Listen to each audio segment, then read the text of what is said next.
हिंद प्रिय छात्र एवं छात्राओं, आज से हम शुरुआत करने जा रहे हैं कक्षा 10वीं एनसीईआरटी मैथ्स बोर्ड एग्जाम 2026-27 को लेकर अध्याय 1 वास्तविक संख्याएं मीन्स रियल नंबर के अंतर्गत आने वाली प्रश्नावली 1.1।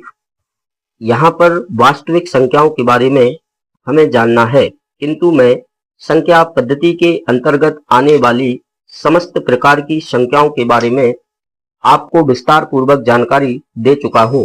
तो आप सभी प्रिय छात्र एवं छात्राएं इसी वीडियो के डिस्क्रिप्शन में जाकर लिंक ओपन करके सभी प्रकार की संख्याओं को व्यवस्थित तरीके से पढ़ें, समझें, जानें, देखें, तो आपसे अध्याय 1 बहुत ही आसान तरीके से हल हो जाएगा। तो आइए हम शुरुआत करने वाले हैं।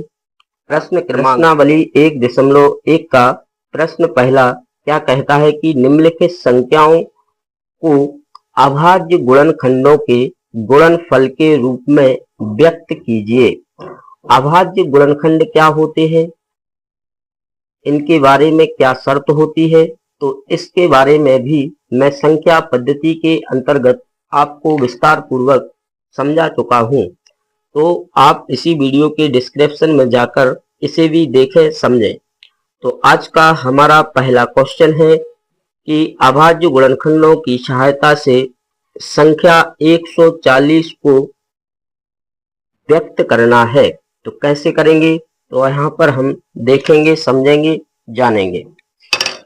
तो सबसे पहले आपको लिखना है, दिया है, क्या दिया है, तो यहाँ पर हमारी संख्या दी है 140।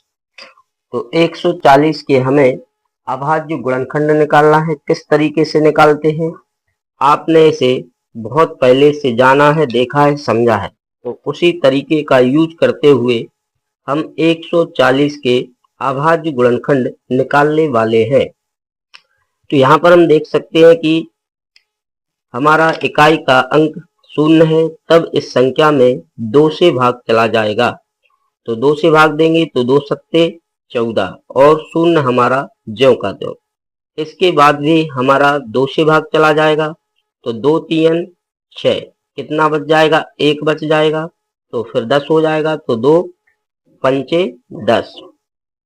अब देखें यहाँ पर हमारा भाग किस संख्या से जाने वाला है, तो यहाँ पर यूनिट डिजिट हमारा इकाई का अंक 5 है, इसलिए इस संख्या में 5 से भाग जाएगा। तो 5 7 कितना होता है, 35 होता है। अब हमारा भाग 7 से चला जाएगा, तो 7 एकम 7। अब यहाँ पर हम हल लिखेंगे। तो हल में क्या लिखना है, तो आपको यहाँ पर लिखना है 140 के अभाज्य गुणनखंड, अभाज्य गुणनखंड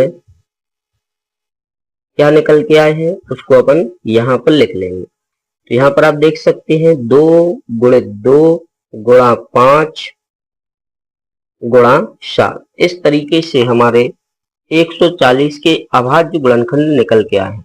अभाज्य गुणनखंड को मैं बताता चलूं तो वे ऐसी संख्याएं होती हैं जिनमें 1 से और स्वयं से भाग जाए, किंतु परंतु किसी और संख्या से भाग ना जाए। जैसे यहाँ पर 2 की बात करें तो 2 में खुद से भाग जाएगा, 1 से जाएगा, लेकिन किसी और संख्या से भाग नहीं जाएगा। इसी तरीके से 5 में भी और इसी तरीके से 7 में भी किसी और संख्या का भाग नहीं जाएगा।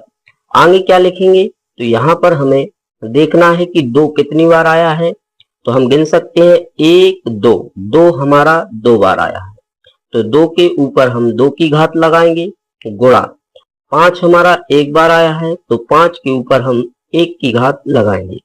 इसी तरीके से 7 हमारा 1 बार आया है, तो 7 के ऊपर हम 1 की घात लगाएंगे। तो इस तरीके से यही हमारे क्वेश्चन का आंसर हो जाता है। प्रश्न पहला का दूसरा सवाल है 156। तो 156 को भी हमें अभाज्य गुणनखंडों के रूप में व्यक्त करना है। तो सबसे पहले हम 156 के अभाज्य गुणनखंड निकालने वाले हैं। तो यहाँ पर आप देख सकते हैं इकाई का अंक हमारा 2 है, इकाई का अंक 6 है, तो 6 में हमारा 2 से भाग चला जाएगा, तो 2 सत्ते 14, 1 बच जाएगा, 16 हो जाएगा, 2 अट्ठे 16। अभी भी हमारा इकाई का अंक 8 है, इसलिए 2 से भाग चला जाएगा। 2 3 6, 1 बच जाएगा, 18 हो जाएगा। तो 2 ही नाम कितना आ जाएगा? 18। अब यहाँ पर हम देख सकते हैं कि यहाँ 3 में भी हमारा 3 से भाग जाएगा, 9 में भी हमारा 3 से भाग जाएगा। तो हम 3 से भाग देने वाले हैं। 3 एकम 3, 3 तिरका 9। अब चूंकि 13 एक अभाज्य संख्या है, इसलिए अब हमारा भाग केवल 13 से जाएगा। 13 एकम 13। यहाँ पर देखें कि हमने 156 के अभाज्य गुणनखंड